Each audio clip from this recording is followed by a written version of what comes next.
reform will look like. The National Assembly has 336 seats. For a majority, you need 169 seats. Right, let's go to London and talk to brother Shahid Masood. He's a political analyst who watches this situation. Shahid Masood, Assalamu alaikum. Welcome to Pakistan Decides here on British Muslim TV.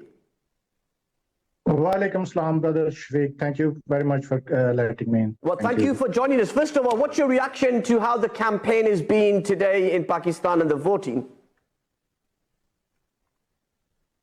Well, it's not only about today, but if you look for last 3-4 months, campaigns was in for election from different political parties and from the King's party as well. Mian Nawaz Sharif was brought in Pakistan in very, I would say, sadly manner. The way he was brought in was severe injustice, and it was not proper thing to do. I would also like to say that this is reflection of the other elections that took place in the history of Pakistan, like you remember Fatma Jinnah's presidential elections, then 70s elections, which resulted into separation of Pakistan and in Bangladesh, and then the 77's elections, there was gross misconduct, and I mean it's not about only this election; it's history which is repeating itself. And if you go to the recent history, in 2013, it was only PMLN which was allowed to carry out their rallies, their public gatherings. In 2018's election, contrary to 2013, now it was Imran Khan who was a favorite child of the kingmakers, our establishment. And then I would like to say that it's again, we're running in a circle once again, and we haven't progressed anymore. Okay. So I'm not very much happy with the elections. However, the positive thing is the people have came out. The people realize that they have only one chance after every 5 or 4 years when they could vote. I wanted to ask you about that. The people have come out in huge numbers. It looks very like PTI independent candidates are in the lead in a lot of constituencies, and this coronation, if you like, of Mian Nawaz Sharif as the next Prime Minister is looking in doubt tonight. What would you say? Yeah, apparently, like as long as this time is concerned, the results we have got are only, they're not official results, they're unofficial results. And in Pakistan, it's really sorry to say that results get changed every by night. Like it happened last time. I remember in 2013 election, when people were giving vote for one candidate, and in the morning they were getting another one elected for them. So you think we should wait? So I'm happy. I'm happy that if table turns over, okay, and people get their actual. Sorry, I'm going to ask you. Are you saying that we should wait until tomorrow to get a clearer picture of what's going to happen? We should wait and see what's going to happen. And well, I am happy because there is some for the grassroots level and for the ordinary person, it's really good thing to do. At least they have their say, and they have the time to say something, and they realize it. I just want to give you, Shahid Bhai, I'm really grateful for your time. I just want to give you this latest result that's coming through, unofficial.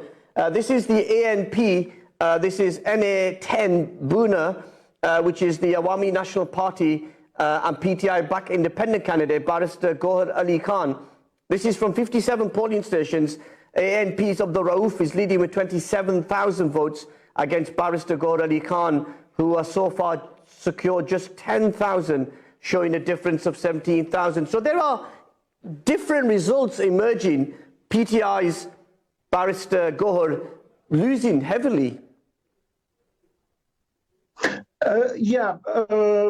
Well, I'm not aware of this constituency, but I would like to comment about Gujranwala and Rawalpindi, which I know personally that last elections in Rawalpindi, PTI swept the Rawalpindi region except one seat, which was Raja Parvez Ashraf seat.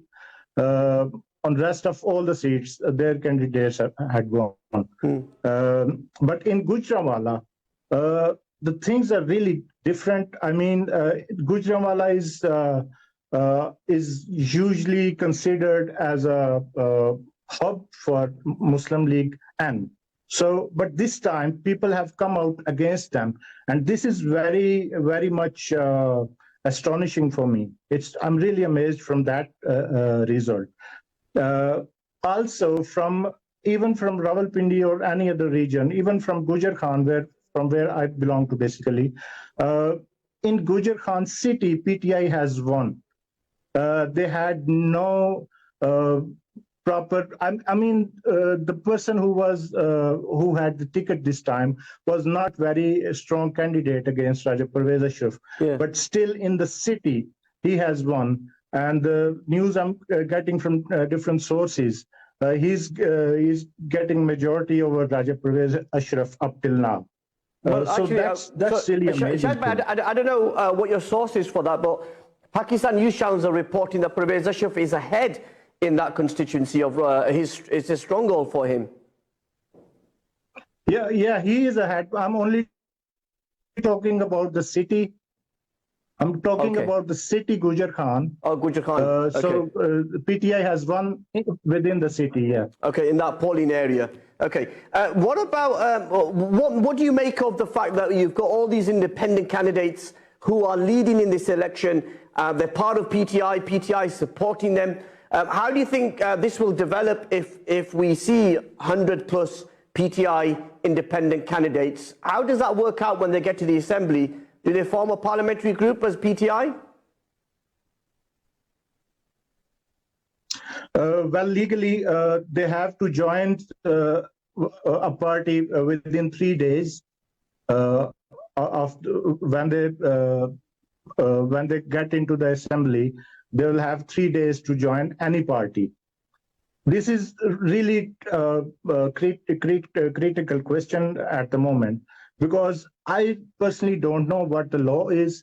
If PTI is not allowed to take part election as a party, and they were not allowed to use any single sign, which was bad last time.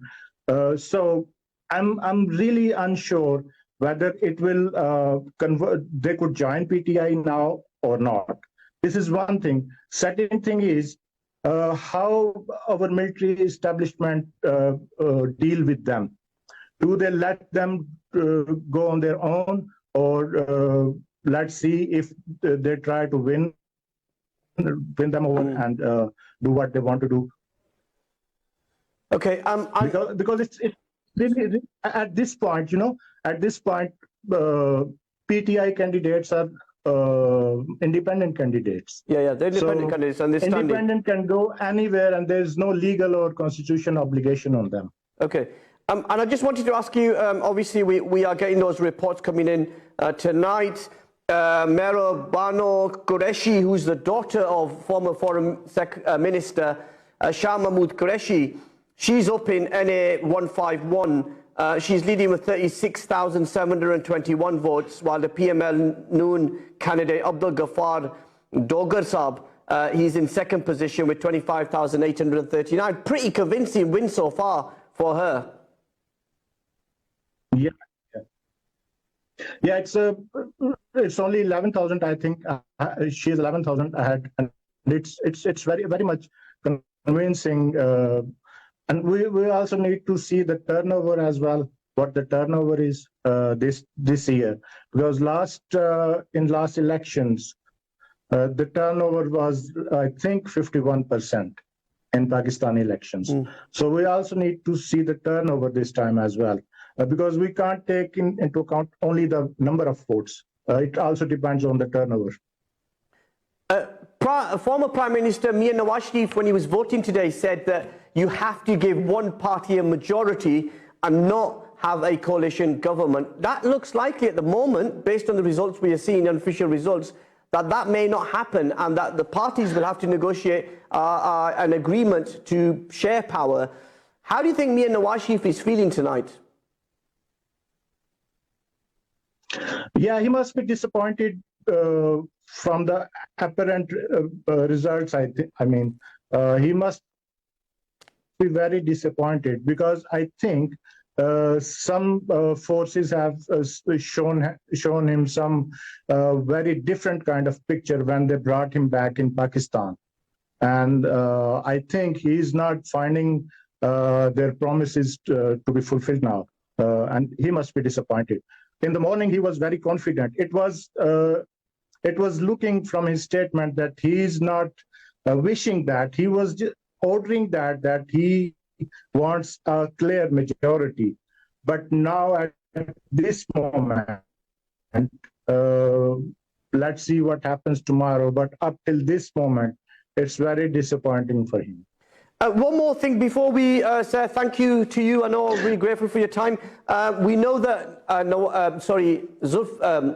Bilawal Zardari Bhutto is in Lahore up against Ataullah Tarar. He's got a big, huge lead, and it looks like that's going to be upset for Noon League. This is their stronghold in Lahore.